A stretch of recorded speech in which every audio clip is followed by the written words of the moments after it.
The following segments are pre-recorded and sponsored by Longworth Productions. Major funding for Triad today comes from Blue Cross Blue Shield of North Carolina, making healthcare better for all.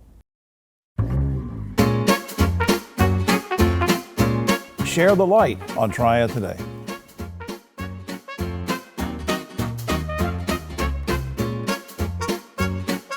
Hello everyone, I'm Jim Longworth and welcome to another edition, the first of 2026 of Triad Today. We're so glad you could be with us, coming to you from the Kernersville Auto Museum. We'll tell you more about them later on, and later on is when the roundtable shows up. We'll get into all sorts of controversies with them. Where we want to start though is a really good friend of ours here on the show, and he has a special guest. I'm going all the way to the far right, and remember to say hello to Hank Henning, Manager of Local Government Community Relations for Duke Energy. And Hank's special guest is Brian Hahn, CEO of the Greensboro Urban Ministry, which does great work. We're going to learn about that in a second. Good to see both of you. Thanks for having us. Thank you. Hank, let me let you kick it off. You sent me an email about something called Share the Light. What's Share the Light Fund all about, and why have you invited Brian? Yeah, so early this winter, last December, we had some really cold days. I thought it'd be a great opportunity to talk about how we handle our customers who might be having trouble paying their electric bills, whether it's families or individuals and so forth.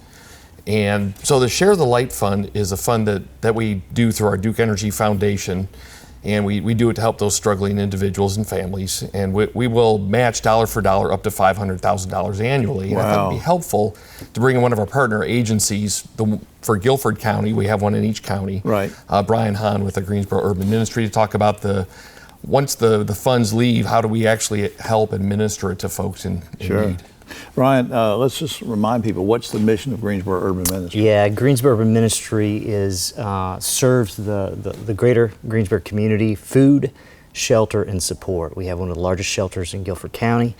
We feed a lot of hungry folks every day, and with partners like Hank and Duke Energy, we're able to provide support to our neighbors in need. Yeah, that kind of contribution from Duke, I imagine it really helps sustain your mission, right? Yeah, just to give you an idea, last year alone, we served over 350 households. Those are families working hard to put food on the table for their kids, struggling to pay their light bill, their gas bill, and we're really able to, frankly, not only meet a crisis, but prevent many of those that may enter homelessness or other forms of insecurity. Well, absolutely. How great is the need right now, the way you assess it? I don't know if you have the exact statistics, but for this area. Well, just to give you an idea, we're serving every day about 150 households just in food, 700 hot meals a day, no questions asked. And we're seeing a lot of folks who are just vulnerable, right? They're one crisis away. I had a mother, 6 kids, working hard to put food on the table.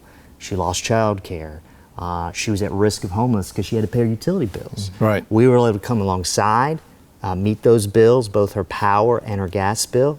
She got a job back, she got child care, and today she's stable, healthy, secure. I mean, that's what we get the privilege of doing. I just think that's great. In just a minute, I'm going to put up a website, but now I know you accept monetary donations. Yes. Do you also need volunteers for Every anything? day. For yes. what would they do? Well, primarily with our food operation, it takes not only staff, but it takes a lot of volunteers. We run a client choice pantry, so folks don't get a box of food, they get a grocery cart to shop. That takes a lot of volunteers, and certainly we also need help with our Potter's House Community Kitchen because we're serving a lot of meals every day. But there's other ways to plug in with families, with our shelter needs. We will plug you in if you want to get involved in the mission. Right. So, I know you welcome anybody who wants to volunteer and help out. And Hank, as we wrap up, I guess all of this that Brian's talking about is really consistent in his mission, consistent with the mission that you guys have at the foundation, right? Absolutely. Yeah, we're just proud to have partners like Greensboro Urban Ministry. I encourage people to go to our website and look at their respective county for the partner agency that we have in those, but we're just proud of these partnerships we have. We want to help as much as we can. Well, speaking of websites, I want to do several things here up on screen. First, GreensboroUrbanMinistry.org. GreensboroUrbanMinistry.org gives you all sorts of information about the organization, how you can help, how you can donate, how you can be a volunteer, the services are available, and how you can maybe apply for those services as well. You can also go to duke-energy.com/share the light, which will tell you more about this wonderful program that the foundation is doing. And then, of course, the basic website for Duke is duke-energy.com, where you can go through their various portals and learn more about it. To Hank and to Brian, thanks for both of you for what you're doing to help so many people. Thanks so much. Thanks, Jim. All right, guys. We'll be right back after